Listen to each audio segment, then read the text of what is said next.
ఇది హాల్, ఇది బెడ్రూమ్ అండి. ఏమండి ఇదేమో బాత్రూమ్ బెడ్రూమ్ మేము కూడా గుర్తుపట్టగలమండి.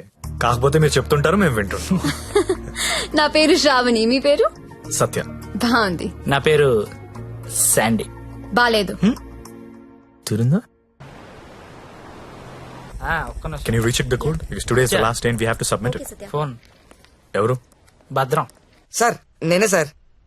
సారీ సార్, నేను నైట్ ఫ్రస్ట్రేషన్ ఏదో మాట్లాడేశాను. ఆ తర్వాత మీ గురించి ఆలోచించానండి. మీ ఒంటరి పోవటం గుర్తొచ్చి చాలా బాధ అనిపించిందండి. ఈ సిటీలో 100% సక్సెస్ రేషియో ఏకైక బ్రోకర్ నేనేనండి. అలాంటి నేనే మిమ్మల్ని సాటిస్ఫై చేయలేదంటే నాకే సిగ్గా ఉందండి. సార్ మీరు ఇచ్చిన బడ్జెట్ లిమిటేషన్ వల్ల అలాంటి చీప్ కంపెనీ తీసుకెళ్ళండి, కానీ మీరు ఇచ్చిన రిఫరెన్స్ ఏమో చాలా హై బడ్జెట్ లో ఉన్నాయండి. మీకు బడ్జెట్ ప్రాబ్లం లేదనుకుంటే మిమ్మల్ని ఒక కాస్ట్లీ కొంపు తీసుకెళ్తాను. అక్కడ మీరు కోరుకునే హీరోయిన్ మిక్స్ దొరుకుద్దని ఆశిస్తున్నానండి. ఏమండోయ్, వచ్చేటప్పుడు ఆ క్రెడిట్ కార్డు డెబిట్ కార్డు తెచ్చుకోండి. అక్కడ స్వైపింగ్ చేసిన ఫెసిలిటీ ఉంటది, చక్కగా గీసేసుకోవచ్చు. తొందరగా వచ్చేయండి మరి. Okay.